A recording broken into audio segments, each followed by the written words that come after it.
When human infrastructure scales up from a single construction site to millions of interconnected nodes, our ability to measure that environment requires a macroscopic perspective. We have to map a physical reality that has grown too large to survey by hand. The engineering solution to this problem of scale is remote sensing, the practice of acquiring physical data about the Earth's surface without making direct physical contact with it. The core mechanism relies on electromagnetic radiation. Energy is transmitted from a source, travels through the atmosphere, strikes a target on the ground, and reflects back into space to be recorded by a specialized sensor. These sensors fall into two distinct categories. Passive sensors detect existing energy, like natural solar illumination or the spontaneous thermal emission of materials. Active sensors generate their own illumination, firing specific pulses of radar or laser energy down to the surface.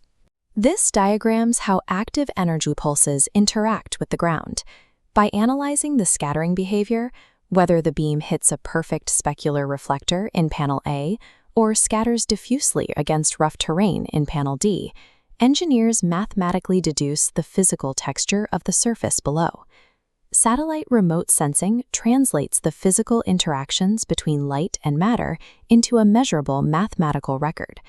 How much usable information an engineer can actually extract from those physical interactions is governed by a single constraint: resolution.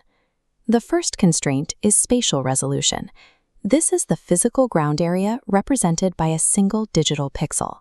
A low spatial resolution might map an entire city block to one pixel, while high resolution can isolate individual cars. Next is spectral resolution. This defines how finely a sensor slices the electromagnetic spectrum.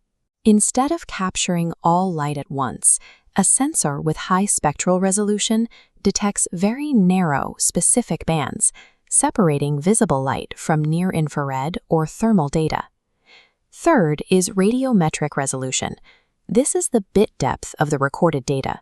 It dictates the sensitivity of the sensor, specifically how many distinct shades of gray or digital values a single pixel can hold, allowing us to distinguish subtle differences in surface reflectance. The final constraint is temporal resolution. Because the Earth is dynamic, we need to know the revisit time, how frequently a satellite orbits back to image the exact same location. This image illustrates temporal coverage in action. We see distinct vertical orbital swaths slowly passing over the landmass over time, stitching together a complete geospatial picture, pass by pass. But at the point of capture, this data exists as a raw matrix of digital numbers. It is an abstract grid of values that lacks any inherent connection to the physical coordinates of the globe.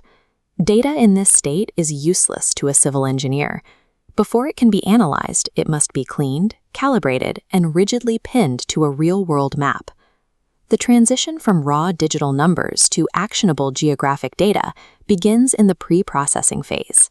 First, we apply radiometric correction, filtering out the scattering and absorption noise caused by the atmosphere so the data accurately reflects ground conditions. We then execute geometric correction. The sensor captures a two-dimensional matrix from a moving platform over a curved Earth, resulting in heavy distortion. Geometric correction forces that matrix to align precisely with a standardized global map projection, like the Universal Transverse Mercator System. To force that alignment, we need an absolute spatial anchor, the Global Positioning System, or GPS.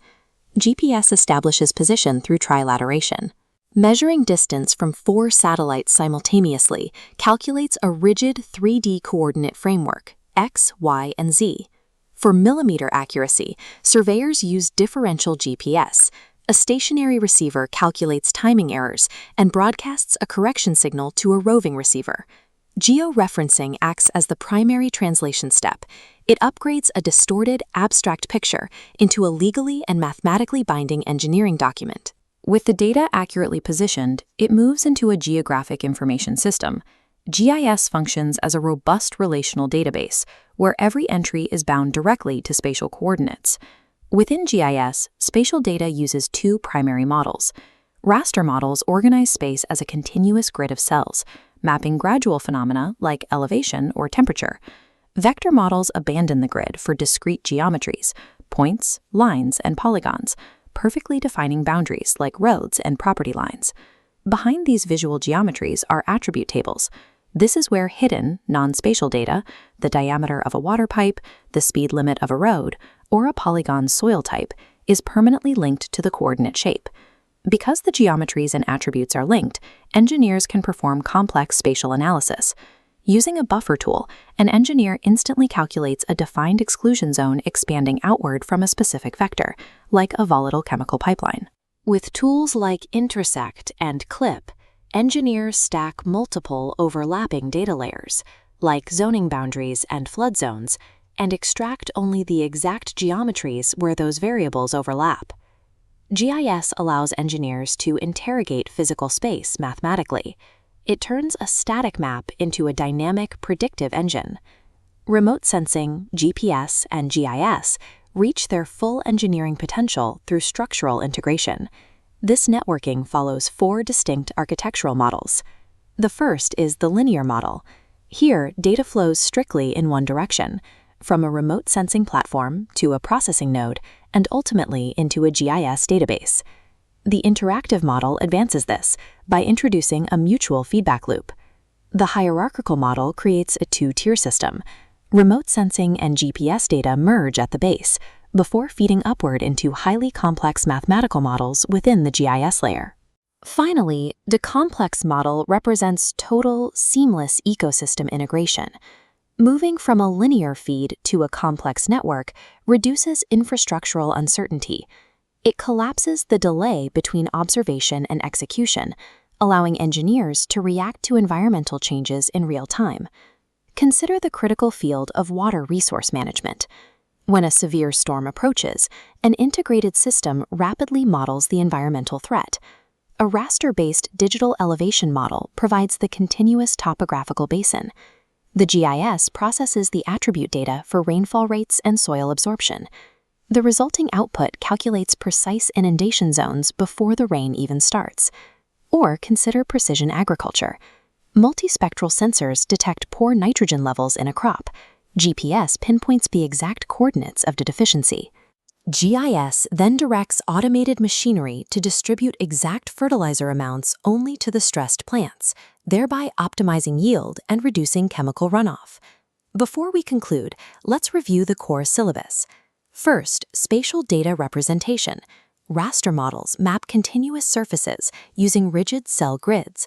Vector models map discrete geometries using points, lines, and polygons. Next, the 4 types of resolution that govern data quality: spatial, detailing pixel size; spectral, defining wavelength bands; radiometric, detailing bit depth; and temporal, frequency of repeat visits. We established that geometric correction is the mandatory alignment of raw imagery to standardized map coordinates. And a quick test: which type of remote sensor provides its own electromagnetic illumination instead of passively relying on the sun?